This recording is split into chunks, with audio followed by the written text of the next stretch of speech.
السلام عليكم ورحمة الله وبركاته. بسم الله الرحمن الرحيم. إن الحمد لله نحمده ونستعينه ونستغفره ونؤمن به ونتوكل عليه ونعوذ بالله من شرور أنفسنا ومن سيئات أعمالنا. من يهده الله فلا مضل له ومن يضلله فلا هادي له. ونشهد أن لا إله إلا الله وحده لا شريك له. ونشهد أن سيدنا وإمامنا وشفيعنا وقدوتنا محمدا عبده ورسوله صلى الله تعالى عليه وعلى آله وأصحابه وأزواجه وبناته وأهل بيته أجمعين ومن تبعهم بإحسان ودعا بدعوتهم إلى يوم الدين. أما بعد، أعوذ بالله من الشيطان الرجيم. بسم الله الرحمن الرحيم. وقرن في بيوتكن ولا تبرجن تبرج الجاهلية الأولى وأقمنا الصلاة وآتينا الزكاة وأطعنا الله ورسوله إنما يريد الله ليذهب عنكم الرجس أهل البيت ويطهركم تطهيرا. واذكرن ما يتلى في بيوتكن من الآيات والحكمة إن الله كان لطيفا خبيرا. میری محترم عزت مآب ایمانی بہنوں، ماؤں اور عزیز بچیوں، اللہ تعالیٰ کا فضل ہے، اس کا کرم ہے، اس کا احسان ہے کہ آج ہم اللہ تعالیٰ کی بارگاہ میں ایک مسجد کے گوشے میں اللہ کے دین کو اور نبی پاک صلی اللہ علیہ وسلم کی سنت اور شریعت کو سمجھنے کے لیے جمع ہے۔ اللہ تعالیٰ کا ہمیں اس پر شکر ادا کرنا چاہیے، اور ساتھ ہی جو اس مسجد کے ذمہ داران ہیں، حضرت امام صاحب ہیں، اور ان کے جو معاونین ہیں، اس پروگرام کو جو لوگ منعقد کرتے ہیں، میں ذاتی طور پر ان کا شکر گزار ہوں کہ انہوں نے آج مجھے اپنی ماؤں اور بہنوں سے مخاطب ہونے کا موقع دیا۔ میری بہنوں، یاد رکھیے، سب سے پہلے ہم سبوں کو اس پر بہت شکر ادا کرتے رہنا چاہیے کہ اللہ تعالیٰ نے ہمیں ایمان والے گھر میں پیدا فرمایا ہے۔ اس بھری کائنات میں بہت سارے مرد اور عورتیں ہیں، بڑے بڑے ترقی یافتہ ممالک ہیں، اور ایک سے ایک اہل ثروت ہیں، اہل دولت ہیں، لیکن اللہ تعالیٰ نے ان کو ایمان کی دولت سے محروم کر رکھا، کیونکہ ان کے دلوں میں سچی طلب نہیں ہے، سچی پیاس نہیں ہے کہ وہ صحیح راستے کو حاصل کر لیں اور صحیح راستے تک پہنچیں۔ اور ہمیں اور آپ کو اللہ تعالیٰ نے منتخب فرمایا، اور اللہ تعالیٰ نے ایسے گھروں میں پیدا فرمایا جس گھر میں پہلے سے ایمان تھا، پہلے سے نبی پاک صلی اللہ علیہ وسلم کی رسالت پر ایمان تھا، آخرت پر ایمان تھا، جنت اور دوزخ پر ایمان تھا۔ یہ ہمارے لیے سب سے زیادہ شکر کا مقام ہے، اور ہمیں اللہ تعالیٰ کی سب سے بڑی نعمت کا شکر ادا کرنا چاہیے۔ اور شکر کیا ہے میری بہنوں؟ شکر یہ ہے کہ ہم زبان سے بھی یہ کہیں الحمدللہ کہ اللہ تعالیٰ نے ہمیں ایمان کی دولت سے نوازا ہے اور مذہب اسلام میں ہمیں داخل فرمایا ہے۔ اور حقیقی معنوں میں شکر یہ ہے کہ ہم پورے طور پر اللہ کے دین میں داخل ہو جائیں، پورے طور پر ہم اللہ تعالیٰ کے تمام احکامات کو ماننے والے بن جائیں،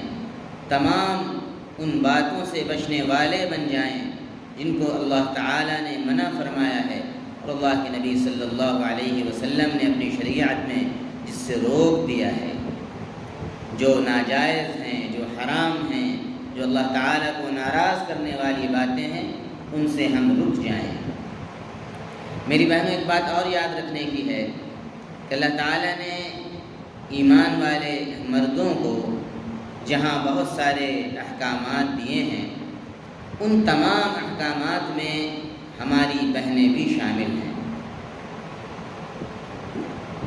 جہاں جہاں بھی قرآن مجید میں یا ایھا الذین آمنوا کا خطاب اللہ تعالیٰ فرماتا ہے کہ اے ایمان والو، وہاں پر ایمان والیاں بھی مراد ہوتی ہیں۔ پہلی بات یہ ہے۔ دوسری بات یہ ہے کہ بہت سارے احکامات وہ ہیں جو خاص عورتوں سے متعلق ہیں،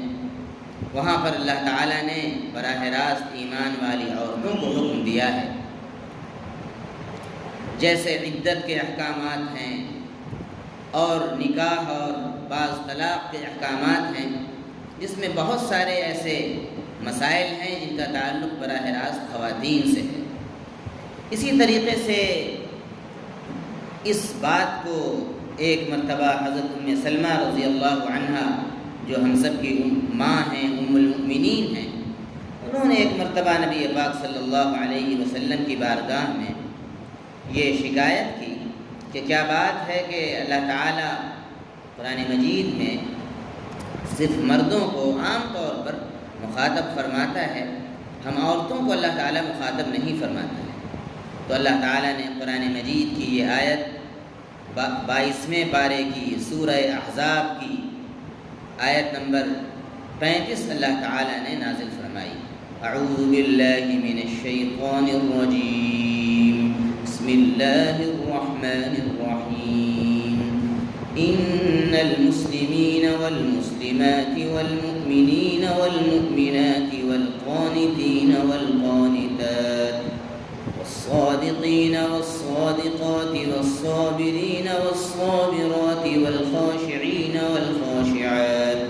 والمتصدقین والمتصدقات والصائمین والصائمات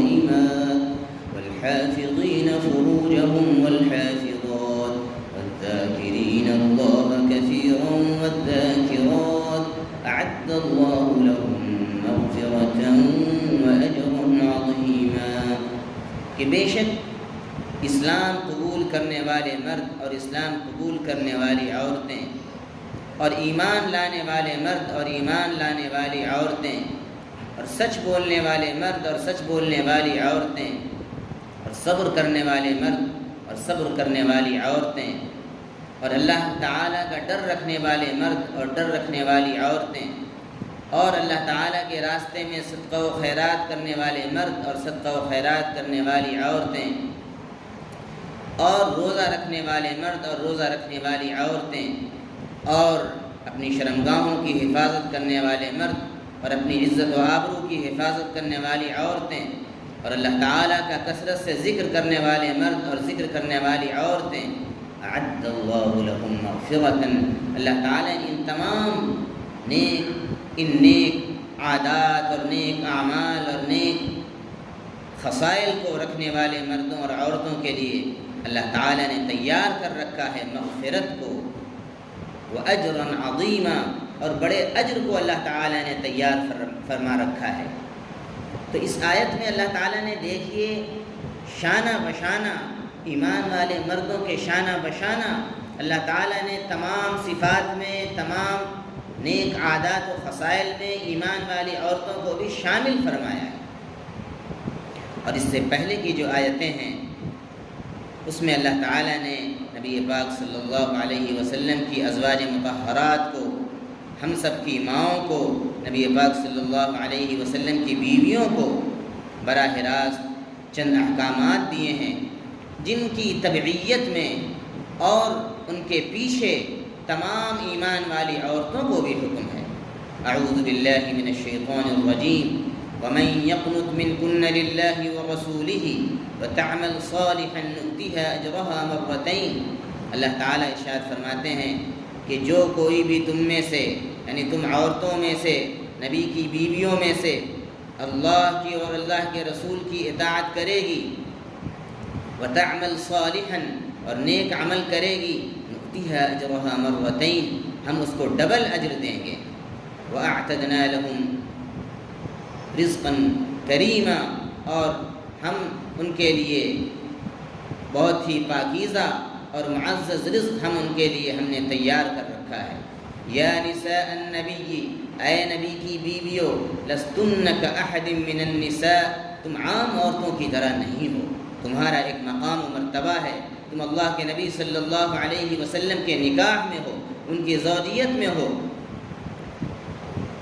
ان اتقیتن، اگر تم اللہ تعالیٰ کا ڈر رکھو، اس کا تقوی اپنے دلوں میں رکھو، اس کا لحاظ اور اس سے شرم کرو، فلا تخضعن بالقول، تو اپنی آواز کو نرم مت کیا کرو، یعنی جب کوئی مرد آواز دے، تمہارے گھر پر آئے، دستک دے، نبی کو پکارے، تو اپنی آواز کو جان بوجھ کر بہت زیادہ نرم نہ بنایا کرو۔ جو فطری آواز ہے عورتوں کی، اس میں بھی اللہ تعالیٰ نے کشش رکھی ہے پہلے سے، اگر تم مزید آواز کو نرم کرو گی، لہجے کو نرم کرو گی، فَيَطْمَعَ الَّذِي فِي قَلْبِهِ مَرَض، ایسا نہ کرنا،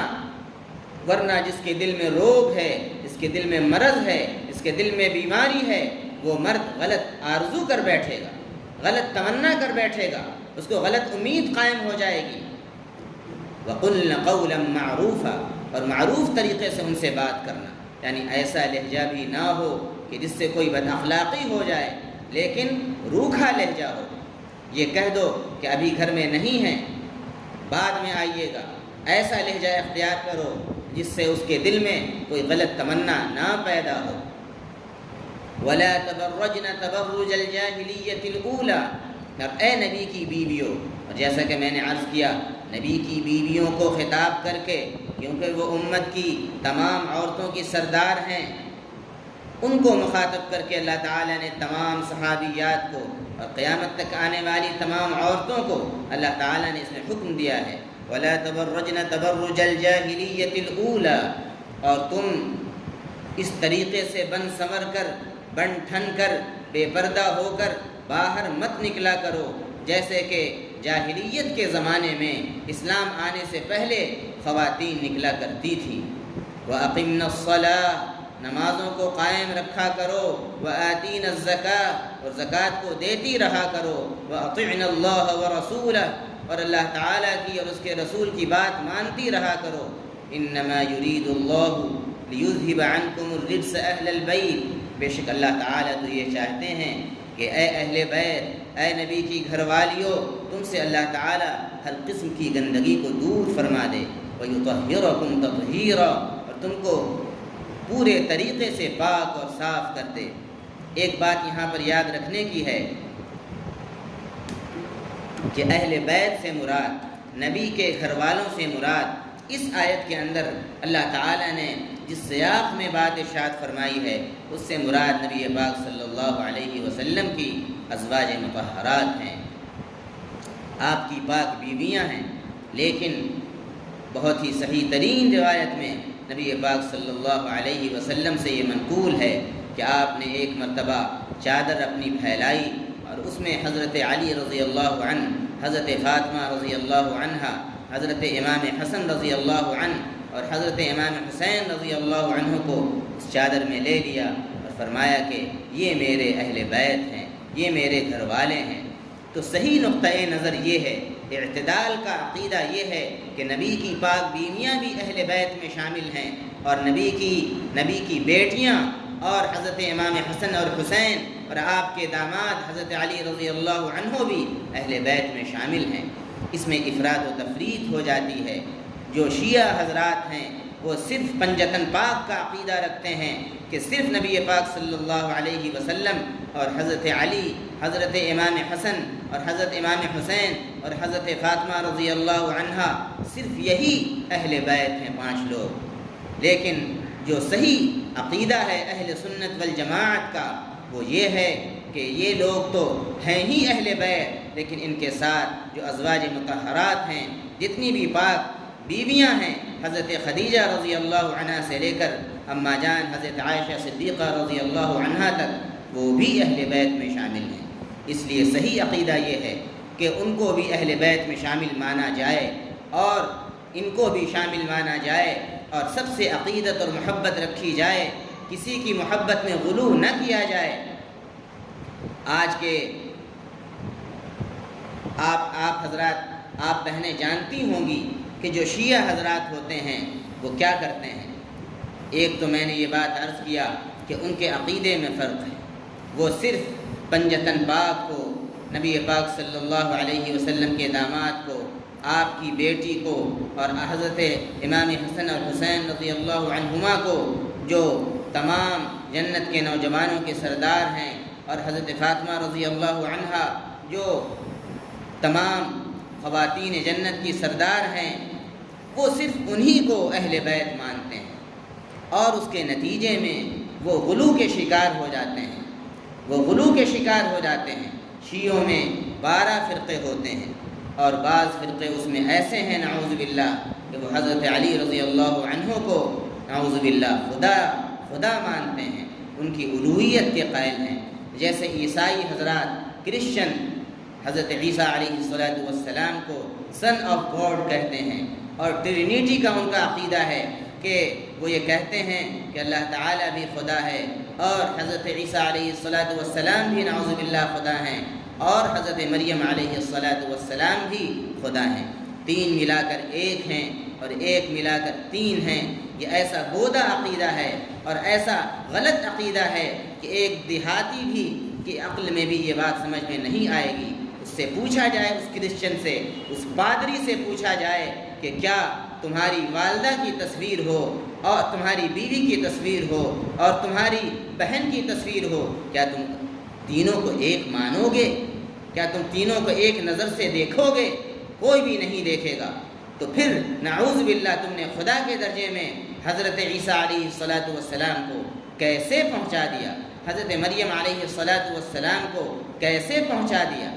جس طریقے سے عیسائی حضرت عیسیٰ علیہ السلام کے سلسلے میں برے عقیدے کے شکار ہوئے، اسی طریقے سے شیعہ حضرات حضرت علی رضی اللہ عنہا اور حضرت فاطمہ رضی اللہ عنہا اور حضرت امام حسن اور حسین رضی اللہ عنہما کے سلسلے میں غلو کے شکار ہو گئے ہیں، اور ان کے عقیدوں میں اور ہمارے عقیدے میں بہت سارے فرق ہیں۔ ایک فرق تو میں نے یہ بتایا کہ وہ صرف اہل بیت سے، ان پنجتن پاک کا ان کا عقیدہ ہے کہ یہی 5 لوگ اہل بیت ہیں۔ دوسرا عقیدہ ان کا اس سے بھی زیادہ خطرناک ہے، وہ یہ مانتے ہیں کہ نعوذ باللہ یہ 30 پارے کا قرآن ہے، یہ اصلی قرآن نہیں ہے، بلکہ اصلی قرآن 40 پارے کا نازل ہوا تھا، جو ان کے 12ویں امام، جس کو وہ امام مہدی کہتے ہیں، وہ ایک غار میں لے کر چلے گئے ہیں، اور قیامت کے قریب وہ اس قرآن کو لے کر ظاہر ہوں گے۔ ظاہر ہے کہ یہ عقیدہ سراسر غلط ہے، سراسر باطل ہے۔ اور ایک بات ذہن میں رکھیے، آج کل موبائل کا زمانہ ہے، ہر بہن، ہر شخص موبائل دیکھ رہا ہے۔ ابھی غزہ اور فلسطین میں جنگ چل رہی ہے، ابھی ایران سے بھی یہودیوں کی جنگ چل رہی تھی، اسرائیل کی۔ لیکن اس سلسلے میں یاد رکھیے، سیاسی طور پر ہم ضرور یہ کہیں گے کہ غزہ کے بھائی اور بہنوں کو تھوڑی سی بھی اگر کوئی راحت پہنچاتا ہے، ان کے دلوں کو اگر کوئی کسی کے ذریعے سے خوشی ہوتی ہے تو ہمیں بھی خوشی ہے۔ اور اس سلسلے میں ہم یہ کہیں گے کہ ایران کے لوگ، وہاں کے شیعہ، اپنے غلط عقیدوں کے باوجود اس وقت انہوں نے تھوڑی سی یہ غیرت دکھائی کہ انہوں نے اسرائیل کے مقابلے میں ڈٹ کر مقابلہ کیا۔ لیکن یاد رکھیے کہ یہ جنگ سراسر سیاسی جنگ ہے، یہ عقیدے کی جنگ نہیں ہے، کیونکہ شیعوں کے عقیدے میں اور ہمارے عقیدے میں کبھی بھی کمپرمائز نہیں ہو سکتا ہے جب تک کہ وہ صحیح عقیدے کو قبول نہ کر لیں۔ شیعوں کی بھی اصلاح کی ضرورت ہے، انہیں بھی دعوت دینے کی ضرورت ہے، جس طرح غیر مسلموں کو دعوت دینے کی ضرورت ہے، اسی طریقے سے شیعوں کو بھی دعوت دینے کی ضرورت ہے کہ تم نبی پاک صلی اللہ علیہ وسلم کو اور حضرت علی رضی اللہ عنہ کو، حضرت فاطمہ رضی اللہ عنہا کو، اور نواسۂ رسول حضرت امام حسن اور حسین کو جس طرح مانتے ہو، اسی طریقے سے تمہیں حضرت ابو بکر صدیق رضی اللہ عنہ کو بھی ماننا پڑے گا، حضرت عمر رضی اللہ عنہ کا بھی درجہ تمہیں تسلیم کرنا پڑے گا، اور آپ کے داماد، 2 بیٹیوں کے داماد حضرت رقیہ اور حضرت ام کلثوم رضی اللہ عنہما کے داماد حضرت عثمان ابن عفان رضی اللہ عنہ کے مقام و مرتبے کو بھی ماننا پڑے گا، کیونکہ وہ نعوذ باللہ ان تینوں خلفاء کو برا سمجھتے ہیں، اور وہ یہ الزام دیتے ہیں کہ حضرت علی رضی اللہ عنہ کو پہلے خلیفہ بننا چاہیے تھا، پہلا خلیفہ بننا چاہیے تھا۔ نعوذ باللہ ان تینوں خلفاء راشدین نے ان کی اس جگہ کو نعوذ باللہ چھین لیا۔ یہ کتنا عقیدہ غلط ہے،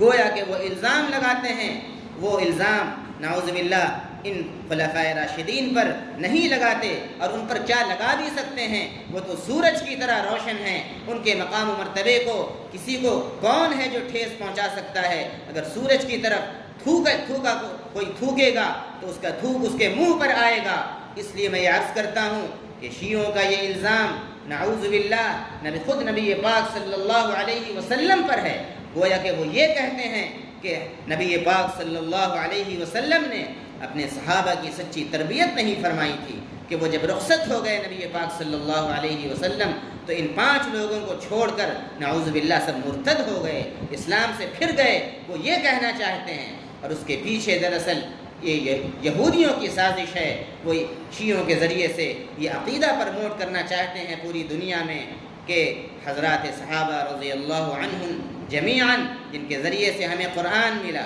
جن کے ذریعے سے ہمیں دین ملا، جن کے ذریعے سے ہمیں نبی پاک صلی اللہ علیہ وسلم کی شریعت پہنچی، نعوذ باللہ ان کو وہ مطعون کر دیں، ان پر سے اعتماد امت کا اٹھا دیں۔ اور جب ان پر سے اعتماد اٹھ جائے گا تو پھر قرآن مجید پر کوئی شخص کیسے ایمان لا سکتا ہے، احادیث کو کیسے مان سکتا ہے؟ کیونکہ انہی کے ذریعے سے قرآن مجید لکھا گیا، اور حضرت عثمان رضی اللہ عنہ نے خاص طور پر قرآن مجید کو جمع فرمایا، اور صحابہ نے احادیث کو روایت کیا۔ انہی روایت کردہ احادیث کو حضرت امام بخاری نے، امام مسلم نے، امام ابو داؤد نے، امام ترمذی نے، امام ابن ماجہ نے، امام نسائی نے اور بے شمار محدثین نے اپنی کتابوں میں جمع کیا۔ اگر نعوذ باللہ صحابہ کرام رضوان اللہ علیہم اجمعین پر سے اعتماد اٹھ گیا، اس تمام تر احادیث کے ذخیرے پر سے اعتماد اٹھ جائے گا۔ اس لیے میری بہنوں، اس بات کو سمجھنے کی ضرورت ہے کہ شیعوں کے عقیدے میں اور ہمارے عقیدے میں جو صحیح عقیدہ ہے ہمارا، جو عقیدہ اسلامی عقیدہ ہے، ایمانی عقیدہ ہے، قرآنی عقیدہ ہے، نبوی عقیدہ ہے، اس عقیدے کے ان کا عقیدہ بالکل اس کے خلاف ہے۔ اس لیے جس طریقے سے غیر مسلموں کو صحیح ایمان لانا ضروری ہے، ان کے غلط اپنے شرک کے دھرم کو چھوڑ کر صحیح اسلامی مذہب کو قبول کرنا ضروری ہے، اسی طریقے سے شیعوں کو دعوت دینے کی ضرورت ہے کہ تم اس غلط عقیدے کو چھوڑ کر نعوذ باللہ صحابہ کو جو تم گالیاں دیتے ہو اس کو چھوڑ کر، اس کو توبہ کر کے تمہیں صحیح عقیدے کو اختیار کرنا پڑے گا، ورنہ تمہارا بھی وہ حشر ہوگا جو مشرکوں کا حشر ہوتا ہے۔ کیونکہ صحابہ کو گالی دینے والا آپ صلی اللہ علیہ وسلم نے سخت وعیدیں ارشاد فرمائی ہیں۔ آپ نے فرمایا کہ اصحابی اصحابی، میرے صحابہ تم ان کا خیال رکھنا، لا تتخذوہم غرضا من بعدی، تم میرے بعد ان کو اپنی طعن و تشنیع کا نشانہ نہ بنا لینا۔ فمن احبہم فبحبی احبہم، جو ان سے محبت کرے گا وہ میری محبت کی وجہ سے ان سے محبت کرے گا۔ ومن ابغضہم، اور جو ان سے بغض اور دشمنی رکھے گا، فببغضی ابغضہم، وہ میرے بغض کی وجہ سے ان سے بغض رکھے گا۔ گویا کہ جو صحابہ کرام سے محبت رکھتا ہے، گویا کہ اس کو نبی پاک صلی اللہ علیہ وسلم سے محبت ہے، کیونکہ وہ صحابہ وہ ہیں جنہوں نے اپنی آنکھوں سے نبی پاک صلی اللہ علیہ وسلم کی ایمان کی حالت میں زیارت کی ہے، آپ صلی اللہ علیہ وسلم کا ساتھ دیا ہے، ہر غزوے اور جنگ میں شریک رہے ہیں۔ حضرت ابوبکر صدیق رضی اللہ عنہ کا کیا مقام ہے، غار ثور میں وہ آپ صلی اللہ علیہ وسلم کے ساتھ تھے، وہ رفیق غار ہیں اور نبی پاک صلی اللہ علیہ وسلم کے ہجرت کے ساتھی ہیں، اور ان کا اتنا مقام ہے کہ آپ صلی اللہ علیہ وسلم نے ارشاد فرمایا تھا کہ میں نے سب کا حق ادا کر دیا سوائے ابو بکر کے، ابو بکر کا حق تو اللہ ہی ادا کرے گا۔ اور آپ نے فرمایا مسجد نبوی میں جتنے دروازے ہیں ان کو بند کر دیا جائے سوائے خوف ہے ابو بکر کے، ابو بکر جس دروازے سے مسجد نبوی میں آتے ہیں اسی دروازے سے وہ آتے رہیں گے۔ حضرت عمر رضی اللہ عنہ کا اتنا بڑا مقام ہے کہ آپ صلی اللہ علیہ وسلم نے ارشاد فرمایا کہ اب عمر وہ ہیں کہ جس راستے سے وہ چلتے ہیں شیطان 40 گز دور بھاگ جاتا ہے۔ اور قرآن مجید میں کئی ایسے مقامات ہیں کہ حضرت عمر امیر المؤمنین رضی اللہ عنہ کی رائے کے مطابق قرآن مجید کی وہ آیتیں نازل ہوئی ہیں۔ اسی طریقے سے حضرت عثمان بن عفان رضی اللہ عنہ کا مقام ہے، وہ ذو النورین ہیں، دو آپ صلی اللہ علیہ وسلم کی دو بیٹیوں کے شوہر ہیں، ان کا مقام ہے، اور وہ کامل الحیاء والایمان ہیں، حیا اور ایمان میں وہ کامل ترین تھے۔ اسی طریقے سے جو چوتھے خلیفہ ہیں حضرت علی رضی اللہ عنہ، ظاہر ہے کہ ان کا مقام تو بہت واضح ہے، وہ آپ صلی اللہ علیہ وسلم کے چچیرے بھائی میں ہیں اور آپ نے ان کی تربیت بھی فرمائی تھی، وہ آپ کے داماد بھی ہیں۔ حضرت فاطمہ رضی اللہ عنہا وہ سب سے لاڈلی بیٹی تھیں اور آپ نے فرمایا فاطمہ بضعۃ منی، فاطمہ میرے جگر، فاطمہ میرے دل کا ٹکڑا ہے، میرے جسم کا حصہ ہے۔ آپ صلی اللہ علیہ وسلم نے اپنی اس لاڈلی بیٹی کا نکاح حضرت علی رضی اللہ عنہ سے فرمایا، تو حضرت علی رضی اللہ عنہ کا مقام ظاہر ہے کہ روشن ہے، تابع ہے۔ چاروں خلفاء میں ذرہ برابر بھی کوئی تفریق نہیں کی جا سکتی ہے۔ حضرت ابوبکر رضی اللہ عنہ کا مقام سب سے بلند ہے، اس کے بعد حضرت عمر رضی اللہ عنہ کا مقام ہے، اس کے بعد حضرت عثمان رضی اللہ عنہ کا مقام ہے، اس کے بعد حضرت علی رضی اللہ عنہ کا مقام ہے۔ اس ترتیب سے سب کو اس کے مقام پر رکھنا اور اس کو اس کا درجہ دینا، یہ صحیح عقیدہ ہے اور یہی صحیح تصور ہے اسلامی، جس کو ہم سبوں کو برقرار رکھنے کی ضرورت ہے۔ میری بہنوں، ایک بات تو میں نے یہ عرض کی، دوسری بات مجھے یہ عرض کرنی ہے، بہت ہی مختصر انداز میں اپنی بات ختم کر دوں گا۔ دوسری بات یہ ہے کہ یہ محرم الحرام کا مہینہ چل رہا ہے۔ محرم کے معنی آتے ہیں حرمت والا مہینہ، عزت والا مہینہ۔ 4 مہینے بہت ہی محترم ہیں، ایک ذوالقعدہ، ایک ذوالحجہ جو حج والا مہینہ ابھی گزرا، اور تیسرا یہ محرم، اور چوتھا رجب کا مہینہ۔ یہ چاروں مہینے حرمت والے، عزت والے مہینے کہلاتے ہیں۔ محرم الحرام میں سب سے اہم چیز جو کی جانی چاہیے اور جس کا اللہ تعالیٰ نے نبی پاک صلی اللہ علیہ وسلم کے ذریعے سے ہمیں حکم دیا ہے، وہ یہ ہے کہ 10ویں محرم کا روزہ رکھا جائے، یوم عاشورہ کا روزہ رکھا جائے، اور یہودیوں کی مشابہت نہ ہو، اہل کتاب کی مشابہت نہ ہو۔ اس کے لیے نبی پاک صلی اللہ علیہ وسلم نے ارشاد فرمایا تھا کہ تم ایک روزہ اور ملا لیا کرو۔ اس لیے علماء کہتے ہیں کہ 10ویں کے ساتھ یا تو 9 کا روزہ ملا لیا جائے یا 11 کا روزہ ملا لیا جائے، 2 روزے رکھ لیے جائیں، لیکن اصل روزہ وہ 10ویں محرم کا ہے۔ اور ایک روزے کی فضیلت اتنی ہے کہ نبی پاک صلی اللہ علیہ وسلم نے ارشاد فرمایا کہ جو ایک روزہ محرم کا رکھے گا 10ویں محرم کا، اللہ تعالیٰ اس کے 1 سال کے گناہوں کو معاف فرما دیں گے۔ تو اس سے پتہ یہ چلا کہ اگر کوئی شخص مومن مرد اور عورت ہر سال اگر محرم کا روزہ رکھے تو اس کی زندگی کے تمام سالوں کے گناہوں کو اللہ تعالیٰ معاف فرما دے گا۔ کتنی بڑی فضیلت ہے اور کتنا زیادہ اس مومن مرد اور عورت کا مقام ہے جو عاشورے کا روزہ رکھتا ہے۔ اس کے علاوہ میری بہنوں، ظاہر ہے کہ یہ روزہ 10ویں محرم نبی پاک صلی اللہ علیہ وسلم کے زمانے میں آیا، صحابہ کرام کے زمانے میں آیا، خود حضرت امام حسن اور حسین رضی اللہ عنہما کے زمانے میں آیا، تو سب 10ویں محرم کا روزہ رکھتے تھے۔ 10ویں محرم کا روزہ رکھنا نبی پاک صلی اللہ علیہ وسلم کا حکم بھی ہے اور آپ کی سنت بھی ہے، صحابہ کرام کی مشترک سنت بھی ہے، اور خود حضرت امام حسن اور حسین رضی اللہ عنہ کی بھی سنت ہے، وہ بھی روزہ رکھتے تھے۔ اور اس کے بعد ظاہر ہے کہ 10ویں محرم کو بڑے بڑے واقعات تاریخ میں ہوئے ہیں، اور ایک بڑا واقعہ، عظیم واقعہ مسلمانوں کے دلوں کو ہلا دینے والا واقعہ وہ بھی ہے جو 10ویں محرم کو کوفے میں، عراق کے شہر کوفے میں پیش آیا۔ ہم سب جانتے ہیں کہ نواسۂ رسول حضرت امام حسن اور حسین رضی اللہ عنہما کتنے نبی پاک صلی اللہ علیہ وسلم کو پیارے تھے، لاڈلے تھے۔ آپ صلی اللہ علیہ وسلم ان کو اپنے پاس بلاتے تھے، ان کو سونگتے تھے، ان کو بوسہ دیتے تھے، اور آپ فرماتے تھے ہما ریحانتایا، یہ میرے 2 پھول ہیں۔ اور آپ نے فرمایا کہ یہ دونوں نوجوانان جنت کے سردار ہیں۔ اور آپ اتنی محبت فرماتے تھے کہ جب آپ نماز میں ہوتے تھے تو وہ دونوں آپ کی پیٹھ پر آ کر سوار ہو جاتے تھے، تو آپ ان کی دلبستگی کے لیے آپ اپنے سجدے کو لمبا فرماتے تھے۔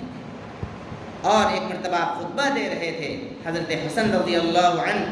سامنے سے لڑکھڑاتے ہوئے بچے تھے، جب آئے تو نبی پاک صلی اللہ علیہ وسلم نے خطبے کے دوران ان کو ممبر سے اتر کر گود میں لے لیا، اور آپ نے فرمایا کہ بچے بھی ایک امتحان کا ذریعہ ہوتے ہیں، یعنی ان سے آزمائش ہوتی ہے، محبت اتنی ہوتی ہے کہ آدمی بے اختیار ہو جاتا ہے۔ تو حضرت امام حسن اور حسین رضی اللہ عنہما کا جو مقام ہے وہ اپنی جگہ متعین ہے۔ حضرت امام حسن رضی اللہ عنہ کا جو مقام ہے وہ یہ ہے، ایک بڑا مقام ان کا یہ ہے کہ اللہ تعالیٰ نے ان کے ذریعے سے مسلمانوں کے 2 گروہوں میں قتال اور آپسی جنگ کو اللہ تعالیٰ نے روک دیا تھا۔ حضرت امیر معاویہ رضی اللہ عنہ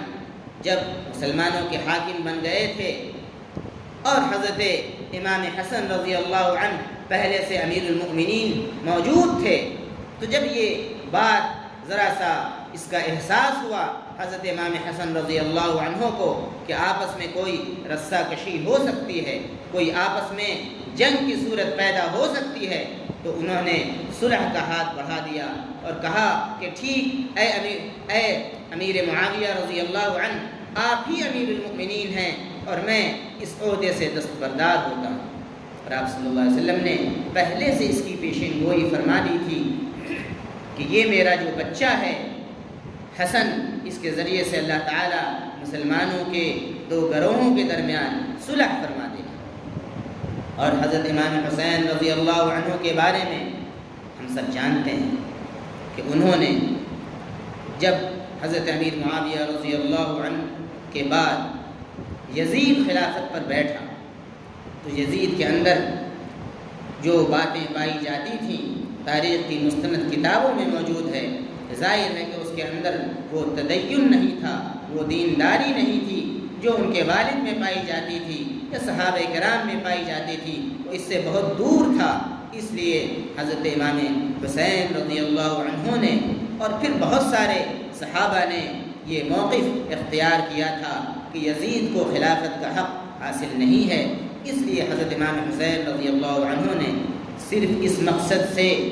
کہ نبی پاک صلی اللہ علیہ وسلم کا لایا ہوا دین اپنی اصل شکل میں باقی رہے، دین کے تمام تر احکامات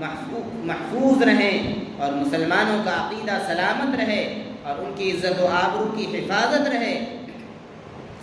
انہوں نے اس بات کو ضروری سمجھا کہ یزید سے مقابلہ کیا جائے۔ اور کوفے کے جو لوگ تھے انہوں نے برابر خط لکھا ان کو کہ اے نواسۂ رسول، آپ یہاں تشریف لے آئیے، ہم آپ کے ہاتھ پر بیعت کریں گے۔ جب حضرت امام حسین رضی اللہ عنہ نے ان لوگوں کے خطوط کو دیکھا اور ان کی طلب کو دیکھا کہ وہ اصرار کر رہے ہیں اور مجھے یہ موقع ہے کہ میں یزید نے دین کے اندر جو تساہلی اختیار کر لی ہے اور جو اس نے خلاف شرع کچھ باتیں شروع کر دی ہیں اس کو میں درست کر سکتا ہوں، میرے پاس یہ موقع ہے۔ تو پھر حضرت امام حسین رضی اللہ عنہ کوفہ تشریف لے گئے، عراق تشریف لے گئے۔ اس کے بعد آپ سب جانتی ہیں کہ کیا ہوا۔ حضرت امام حسین رضی اللہ عنہ اپنے کنبے کے ساتھ، اہل بیت کے ساتھ نبی پاک صلی اللہ علیہ وسلم کے نواسے اور ان کی نواسیاں اور نواسوں کے بچے اور ان کی بچیاں، ان کے ساتھ کیا معاملہ ہوا وہ آپ سب جانتی ہیں، شاید اس کو دہرانا یہ ضروری نہیں معلوم ہوتا وہ کیا واقعہ ہے۔ اور جب وہ جنگ شروع ہوئی حضرت امام حسین رضی اللہ عنہ نے پہلے تو کہا کہ ظاہر ہے کہ میں جنگ کرنے کے ارادے سے یہاں نہیں آیا تھا، میں تو یہ چاہتا تھا کہ دین اپنی اصل شکل میں قائم ہو جائے، اس لیے تم لوگوں نے بلایا تھا تو میں آ گیا، اور مجھے چھوڑ دو، مجھے جانے دو۔ لیکن یزید کے جو دو گورنر تھے ابن زیاد، وہ اس گورنر نے اس سے انکار کر دیا، آپ کی اس پیشکش کو انکار کر دیا، اور شمر جیسا ملعون اور خبیث شخص اس نے زبردستی جنگ کرنی چاہی۔ تو پھر حضرت امام حسین رضی اللہ عنہ،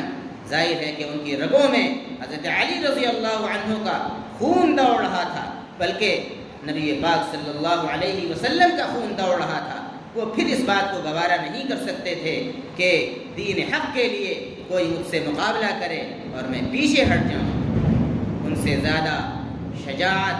بہادری، مردانگی ظاہر ہے کہ کس میں ہو سکتی تھی؟ پھر انہوں نے مقابلہ کیا، اور اپنے کنبے کے ساتھ جو تعداد میں کم تھا انہوں نے مقابلہ کیا، اور آخر تک مقابلہ کیا، اور سجدے کی حالت میں وہ اللہ کے راستے میں قربان ہو گئے۔ انہوں نے اپنے سر کو تن سے جدا کروا دیا۔ کتنی بڑی قربانی ہے حضرت امام حسین رضی اللہ عنہ کی، اور اس قربانی کے نتیجے میں جو دین آج تک ہم تک پہنچا ہے، اس شکل میں موجود ہے، اس میں حضرت امام حسین رضی اللہ عنہ کی بڑی قربانی ہے، ان کے گھر والوں کی بڑی قربانیاں ہیں، ان کا خون ہے اس کے پیچھے، تب جا کر یہ دین ہم تک پہنچا ہے۔ اگر وہ قربانی نہ دیتے تو نہ معلوم آج دین کی شکل میں ہوتا، کی شکل میں ہم تک پہنچتا، ہم اس بات کو نہیں کہہ سکتے ہیں۔ اس لیے میری بہنوں، ہمیں یہ سمجھنے کی ضرورت ہے کہ ہم حضرت فاطمہ رضی اللہ عنہ کی معنوی اولاد ہیں، حضرت عائشہ رضی اللہ عنہ کی معنوی اولاد ہیں۔ ہمارا بڑا مقام و مرتبہ ہے، ہم عام دنیا کی عورتوں کی طرح نہیں ہیں، ہم اسلام کی شہزادیاں ہیں۔ آپ اس وقت دیکھیے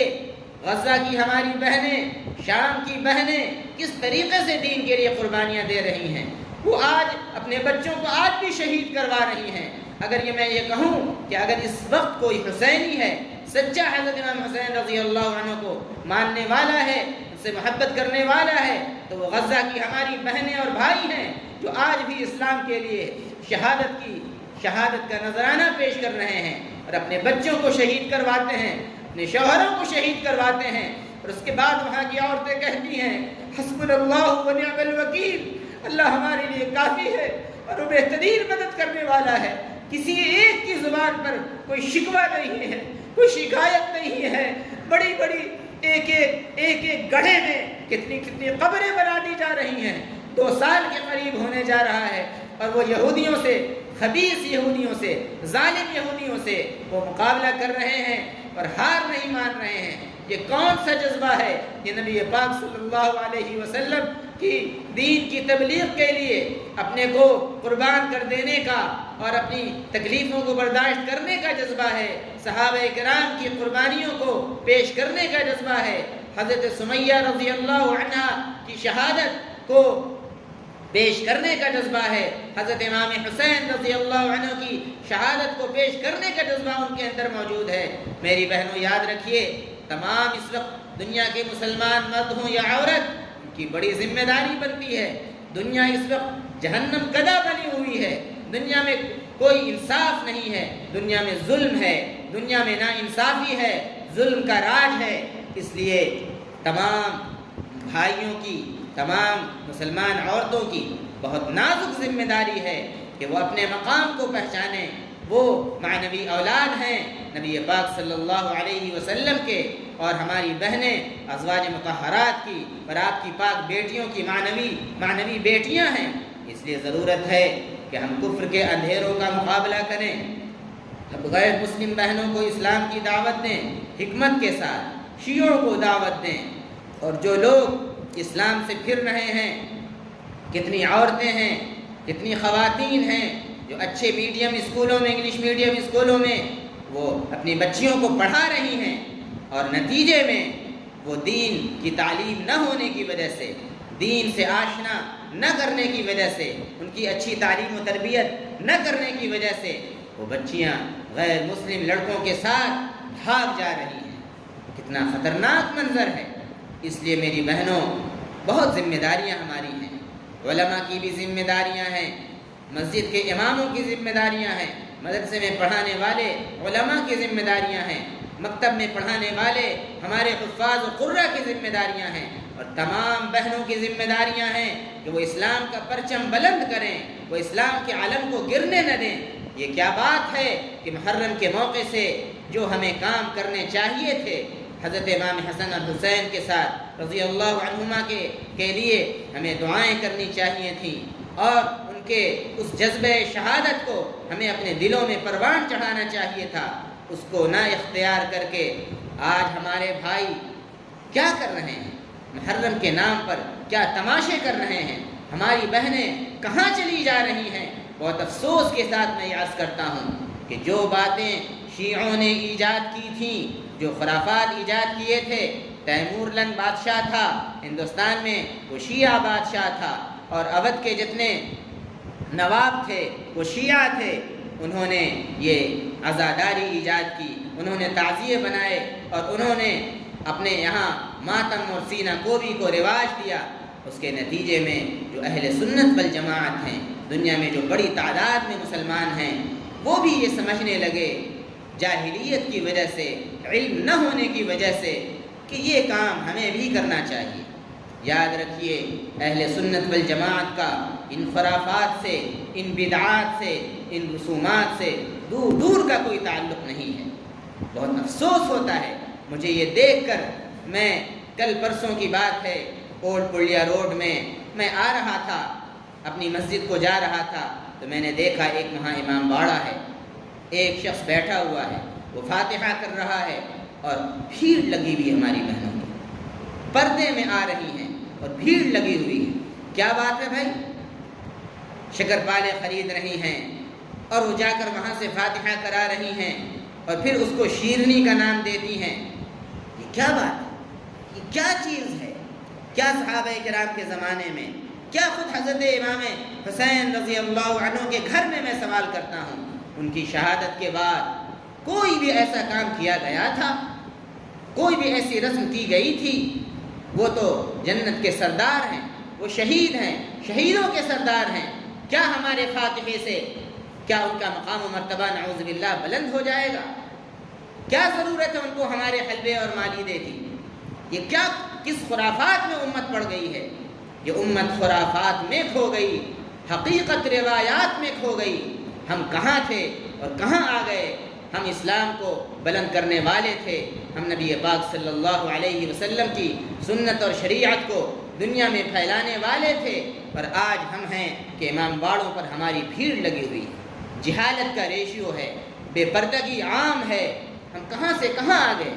میری بہنوں، ہمیں سوچنے کی ضرورت ہے، ہمیں سمجھنے کی ضرورت ہے، ہمیں سنبھلنے کی ضرورت ہے، اور اپنی نئی نسل کو سنبھالنے کی ضرورت ہے۔ ہماری یہ بچیاں کہاں جا رہی ہیں؟ بے پردگی کتنی عام ہے، اور کس قدر ایسا معاملہ ہے کہ ہماری جو نئی نسل ہے، جو نئی پیڑھی ہے، وہ اپنے ایمان کا سودا کر رہی ہے۔ میری بہنوں، بات زیادہ طویل نہ ہو جائے، میں اپنی بات اب ختم کر دوں گا یہ کہہ کر کہ اللہ تعالیٰ نے میری بہنوں ہمیں اسلام کی دولت عطا فرمائی، ایمان کی دولت عطا فرمائی، اس پر ہمیں شکر ادا کرنا چاہیے۔ اور جیسا کہ میں نے عرض کیا کہ حقیقی شکر یہ ہے کہ ہم پورے طور پر اسلام پر عمل کریں، اپنے ایمان کو تازہ رکھا کریں، اللہ کا ذکر کثرت سے کیا کریں، قرآن مجید کو پڑھا کریں، اس کے معنی کو سمجھا کریں، نمازوں کی پابندی کیا کریں، اور بے ضرورت بازاروں کو نہ جایا کریں، بے ضرورت بازاروں کو نہ جایا کریں۔ میری بہنوں، اسلام کی شہزادیوں کو یہ زیب نہیں دیتا ہے، یہ زیب نہیں دیتا ہے۔ مردوں کے ساتھ جانا چاہیے، محرم کے ساتھ جانا چاہیے، بے ضرورت ہمیں بازاروں میں نہیں گھومنا چاہیے۔ اس لیے ضرورت اس بات کی ہے کہ ہم اپنے ایمان کو مضبوط رکھیں،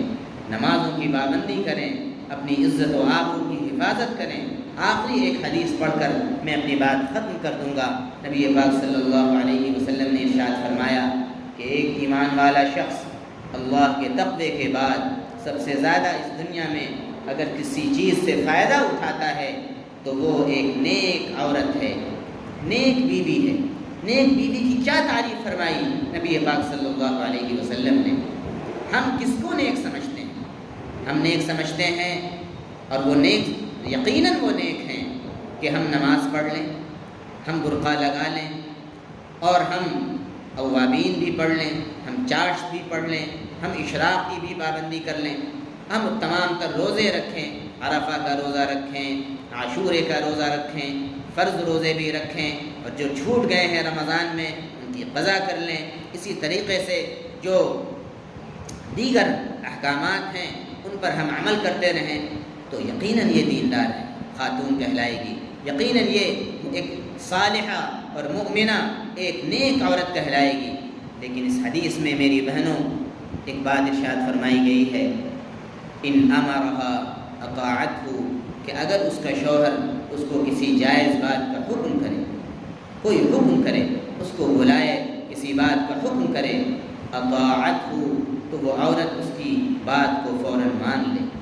یہ نیک بیوی کی پہچان بتائی گئی ہے، نبی پاک صلی اللہ علیہ وسلم نے پہچان بتائی ہے۔ گویا کہ آپ نے حکم دیا ہے کہ اگر تم کمپلیٹلی نیک بننا چاہتی ہو، پورے طور پر تم نیک بننا چاہتی ہو، تو اللہ کے حقوق کو اس طریقے سے تم ادا کرتی ہو، اللہ کے نبی صلی اللہ علیہ وسلم کی سنت کو جس طریقے سے تم ادا کرتی ہو، اسی طریقے سے تمہیں اپنے شوہروں کی بھی قدر کرنی چاہیے۔ جس طریقے سے ازواج مطہرات نے اماں جان حضرت عائشہ صدیقہ رضی اللہ عنہا کس قدر نبی پاک صلی اللہ علیہ وسلم سے محبت کرنے والی تھیں، ہم سب جانتے ہیں، اس کو دہرانے کی ضرورت نہیں ہے۔ اس لیے ہمیں اپنے شوہروں کا بھی خیال رکھنا چاہیے۔ اور اسی طریقے سے وَإِن نَظَرَ إِلَيْهَا، اگر شوہر باہر سے آ رہا ہے، جاب کر کے آ رہا ہے، بازار سے تھک کر آ رہا ہے، اور اگر شوہر نے آپ کی طرف دیکھا تو آپ اس کو استقبالیہ نگاہوں سے دیکھیے، آپ مسکرا کر اس کو دیکھیے، اس کا استقبال کیجیے تاکہ وہ باہر جا کر اس کی نیت خراب نہ ہو اور وہ اپنی نظروں کی حفاظت کر سکے۔ اسی طریقے سے وَإِنْ أَقْسَمَ عَلَيْهَا أَبَرَّتْهُ، اگر شوہر کسی جائز بات کی قسم کھا کر کوئی بات کہہ دے کہ تمہیں یہ بات کرنی پڑے گی، جائز بات ہو تو اس بات کی لاج رکھنی چاہیے، اس بات کو ماننا چاہیے۔ وَإِنْ غَابَ عَنْهَا، اور اگر شوہر گھر کے باہر ہو، کہیں باہر گیا ہو یا باہر نوکری کرتا ہو، عرب میں، دبئی میں کہیں بھی نوکری کرتا ہو، تو وہ عورت اپنے نفس کی حفاظت کرے، اپنی عزت و آبرو کی حفاظت کرے اور شوہر کے مال کی حفاظت کرے۔ اللہ تعالیٰ آج کے اس ہمارے آنے کو قبول فرمائے، ہمارے جمع ہونے کو قبول فرمائے، اور نبی پاک صلی اللہ علیہ وسلم کی ہدایات کو، قرآنی تعلیمات کو ہمیں پورے طور پر ماننے کی اور اس پر عمل کرنے کی توفیق عطا فرمائے۔ آمین۔ وآخر دعوانا الحمد للہ رب العالمین۔ دعا فرما لیں۔ الحمد للہ رب العالمین، الصلاة والسلام علی سید المرسلین۔ ربنا ظلمنا انفسنا وإن لم تغفر لنا وترحمنا لنكونن من الخاسرین۔ لا إله إلا أنت سبحانك إني كنت من الظالمين۔ ربنا آتنا من لدنك رحمة وهيئ لنا من أمرنا رشدا۔ ربنا لا تؤاخذنا إن نسينا وأخطأنا، ربنا ولا تحمل علينا إصرا كما حملته على الذين من قبلنا، ربنا ولا تحملنا ما لا طاقة لنا به، واعف عنا واغفر لنا وارحمنا، أنت مولانا فانصرنا على القوم الكافرين۔ اے اللہ، ہماری خطاؤں کو معاف فرما دیجیے، ہمارے گناہوں سے درگزر فرما دیجیے۔ اے اللہ، اب تک کی زندگی میں ہم لوگوں نے جو بھی گناہ جان بوجھ کر کیے، جو انجانے میں کیے، جو چھپ کر کیے، جو کھل کر کیے، جو رات کے اندھیروں میں کیے، دن کے اجالوں میں کیے، اے اللہ تمام گناہوں کو معاف فرما دیجیے۔ اے اللہ، آج ہم تیری مسجد میں، تیری بارگاہ میں، تیرے گھر میں بیٹھے ہیں۔ اے اللہ، بارش، رحمت کی بارش نازل ہو رہی ہے۔ اے اللہ، تیرے نبی نے بتایا ہے کہ بارش نازل ہوتے وقت دعائیں قبول ہوتی ہیں۔ اے اللہ، یہاں باتیں تیرے قرآن کی گئی ہیں، تیرے نبی کا ذکر کیا گیا ہے، ان کی تعلیمات کو بیان کیا گیا ہے۔ اے اللہ، اس موقع سے ہم سب تیری جناب میں، تیرے حضور میں اپنے توبہ کرتے ہیں اللہ ہماری توبہ کو قبول فرما لے۔ اے اللہ ہم توبہ کرتے ہیں شرک سے، کفر سے، زنا کرنے سے، چوری کرنے سے، نہ ہم کسی کا پرایا مال کھانے سے، کسی کی غیبت اور چغلی کرنے سے، اے اللہ ان تمام گناہوں سے جو ہم نے اپنی زندگی میں کیے، چھوٹے ہوں یا بڑے، اے اللہ ہماری توبہ کو قبول فرما، ہمیں توفیق دے نیک عملوں کی اور نبی پاک صلی اللہ علیہ وسلم کی تابعداری کی۔ اے اللہ اے اللہ اے اللہ امت مسلمہ کی حفاظت فرما،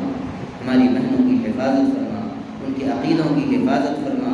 ہماری بچیوں کے ایمان و عقیدے کی حفاظت فرما، ہمیں اپنی بچیوں کو اسلامی تعلیم دینے کی توفیق عطا فرما، مسلمانوں کو اپنے اسلامک اسکول کھولنے کی توفیق عطا فرما، مسلمانوں کو اپنی بچیوں کو دینی مدرسوں میں پڑھانے کی توفیق عطا فرما، انہیں عالمہ بنانے کی توفیق عطا فرما، جہاں وہ ڈاکٹر بنے اسی طریقے سے وہیں ساتھ ساتھ وہ عالمہ بھی بنے، فاضلہ بھی بنے، داعیہ بھی بنے، مجاہدہ بھی بنے۔ اے اللہ ہمیں توفیق دے دیجیے ان باتوں کی۔ اے اللہ غزہ میں جو جنگ 2 سالوں کے قریب سے چل رہی ہے، اے اللہ آپ اس کو ختم فرما دیجیے۔ اے اللہ آپ قادر مطلق ہیں، آپ نے 313 مسلمانوں کو غزوہ بدر میں فتح عطا فرمائی تھی۔ اے اللہ آپ موجود ہیں، آپ اپنی رحمت اور قدرت کے ساتھ موجود ہیں۔ اے اللہ ان کو فتح عطا فرما دیجیے، فتح مبین عطا فرما دیجیے۔ اے اللہ ظالم یہودیوں کو اے اللہ ناکام نابود فرما دیجیے۔ اے اللہ ان کے ظلم کا آپ انتقام لے لیجیے، آپ عزیز الانتقام ہیں۔ اے اللہ ہم چاہ کر بھی یا اللہ وہاں تک نہیں جا پا رہے ہیں، ان کی مدد نہیں کر پا رہے ہیں، لیکن اے اللہ آپ تو موجود ہیں،